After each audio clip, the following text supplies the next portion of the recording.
Hello, my name is Maddie. I'm moderately blind, and I very commonly get asked the same questions about my blindness over and over again. So today I thought I would make a video answering the 15 most common questions I get asked as someone who's blind. The first question is, what is your condition called? I am moderately blind with nystagmus, strabismus, astigmatism, and oculocutaneous albinism. The second question is, how much can you see? I personally have a really hard time answering this question just because I have always been blind. So in terms of how much I can see versus how much you can see, I have no way to compare that. What I typically tell people is that my visual acuity is 20 over 160 plus. This means anything that is 160 to 165 feet away from you, I cannot see that until it is 20 feet away from me. And even when it is 20 feet away, if there's anything that involves reading, there is no chance I'm seeing it. I also experience more astigmatism than the average person with astigmatism does. I also have photophobia, which means any sort of light I see is 15 to 20% brighter than any sort of light you may see. Things for me, of course, are very blurry. I don't see a lot of details, and the farther away things get, the less color I see. Question 3 is, what caused my vision loss? Like I said previously, I have oculocutaneous albinism. It's a genetic condition that I was born with.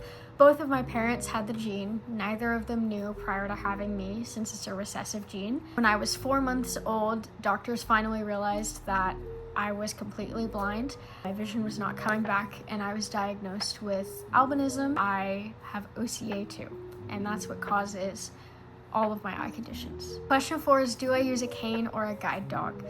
I do not have a guide dog. Part of this is because I have been scared of dogs ever since I was a kid. Another part of it is guide dogs are incredibly expensive. The training is long. It's just not practical for where I am in life.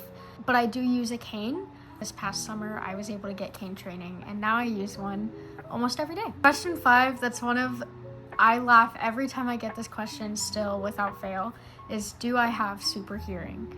The answer to this question is technically no. There's no actual sixth sense.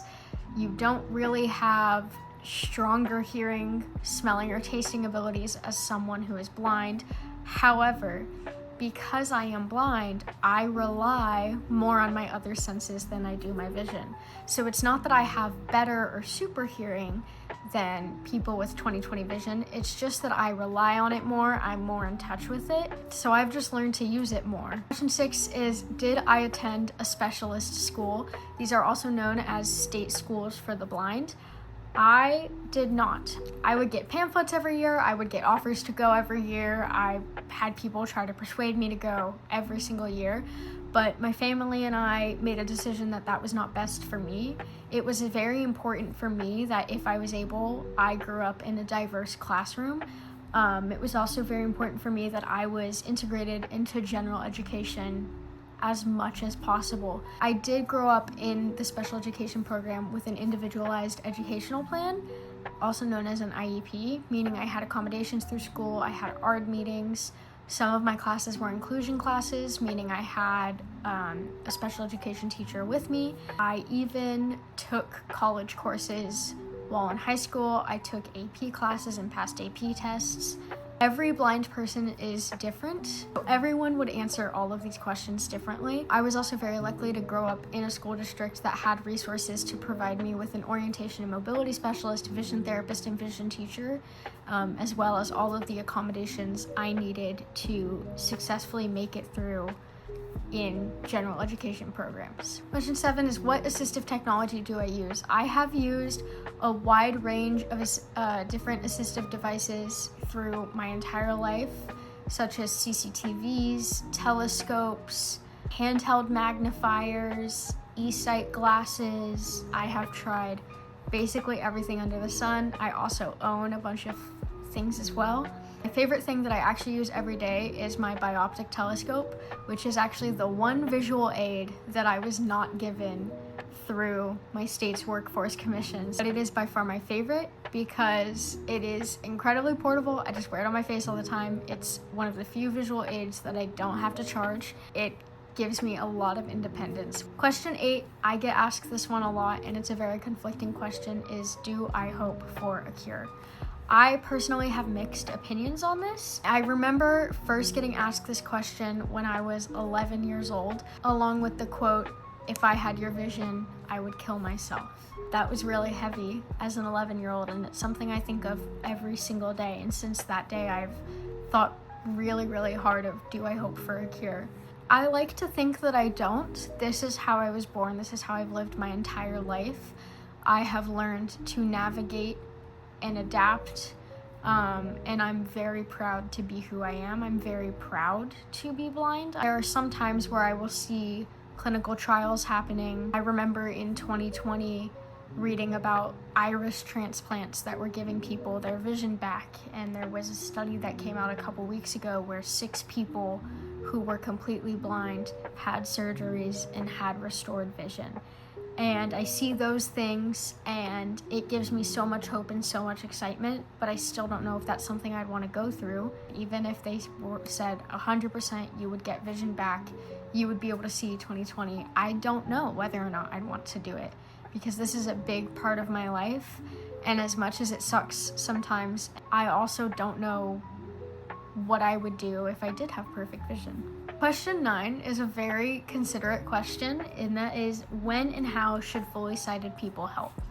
Once again, everyone is different. There are some blind people who never want to be approached, but there are other blind people who want to immediately be approached and seen, and I think I have a little bit of a mix between the two. It is never rude or inappropriate to ask someone if they need help, whether they have a disability or not. Going up to someone in a public space and just simply asking, "Do you need help?" is not rude, it's not insensitive, it's not inappropriate. For example, if I'm in a grocery store and I'm very clearly looking for something and I can't find it, and there is someone close to me that notices that I'm struggling, it would be nice for them to ask me if I needed any help.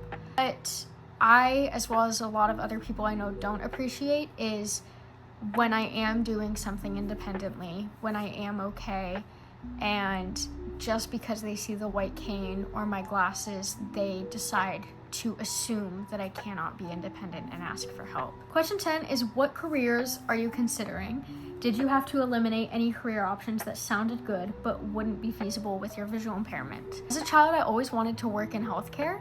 From the ages of 10 to about 15, I wanted to be a pediatric surgeon, and that is a career that I did have to kind of step in and say, I can't do this. Part of it was because I just don't think mentally I'm cut out for that, but of course, if you are a surgeon, you're cutting into people, especially children's, it's so tedious and meticulous, and I'm not saying that someone with a visual impairment can't do it. That is just a challenge that I do not think I am willing or able to face. A career that I'm currently working on is music therapy. I am a second-year music therapy student. I start my clinical work and training in a couple of weeks. I knew that I wanted to do something either music or healthcare related, and music therapy is a great combination of the two. Question 11 is there a surgery that can help your eyesight? I talked a little about this previously. There's a lot of experimental surgeries going on right now, such as iris transplants, retina developments, but a lot of these current clinical trials are for very specific eye conditions, and none of the ones that I've seen are for any of my specific eye conditions. The only eye surgeries I've gotten are strabismus correction surgeries, and that's just to stop my eyes from rolling into the back of my head. I had one strabismus correction surgery when I was 18 months old, and then another one when I was 14. Unfortunately, those don't actually help your eyesight. In both of my cases, it actually made my acuity worse both times. Question 12 is, do you get eye exams? Yes. Even after you are diagnosed with any sort of blindness or eye condition, you get eye exams, and I think you actually get more than the average person. I personally get mine every 6 to 12 months. Throughout high school, I was getting them every 3 to 6 months because that was when I was having eye surgery. I do colorblind testing every time, eye pressure testing, I get my eyes dilated, I do acuity checks. I do peripheral vision checks. My eye exams are always at least 2 hours long. Question 13, what is the most frustrating thing about being visually impaired? And there are a lot of things I could say. The biggest thing I've struggled with since I was a kid is my inability to do certain things. It was really hard for me to grow up with 4 siblings that were not facing the challenges that I was facing. And it was really hard, as much as I really wanted the diversity and inclusion in the classroom, and I wanted to be surrounded not just by students who had my same disability. It was really hard to grow up in a classroom where I was the only person with a visual impairment or a form of blindness. I've learned to embrace it, but it was just really hard to be different. And I think just being different and knowing that there are things out there that I will never be able to do is the hardest part. Question 14 is, can I drive? This is a question that people always ask and want to know the answer to, but then get terrified when I tell them the answer, and the answer is yes, I can drive. The requirements are different in every single state. So right now, my permanent residence is in Texas. So I am able to drive under the Texas legal driving laws, which state that with correction, you must have an acuity of 20/40 in order to drive. Without this telescope, I do not meet the visual acuity requirement. When looking through the telescope, I get down to about 20/30 acuity, which is 10 points more than I legally need to drive. I personally do not do highway driving. I don't drive at night unless it's a place I frequent. And if I'm driving anywhere new, I always take someone else with me when I'm driving there for the first time. The last question, this is sort of just a fun one, but also the most common question I get by far, and that is, do I dream in 20/20 vision? This is something that is, once again, different for everyone. I personally do not dream in 20/20 vision. I dream with the vision that I have. However, I have noticed that in my dreams, there is very rarely any awareness for me that I am visually impaired or blind. I am also very rarely wearing any sort of glasses or using any sort of assistive technology in my dreams. My vision is just how it typically is. The reason I don't dream in 20/20 vision is because how you perceive dreams is based on how you perceive everything else in life. So for example, people who are born deaf, they're not going to be able to hear anything in their dreams. Anyone who was born blind, they cannot see any better than that in their dreams because there's no way for their brain to process that or create that image. Thank you so much for watching. I know this video is kind of long, but I really wanted to answer these questions. I'm definitely more than willing to do a part 2. If you have any questions you are interested in asking, be sure to comment them down below. Happy New Year. I hope your holiday season was fantastic, and I will see you next time.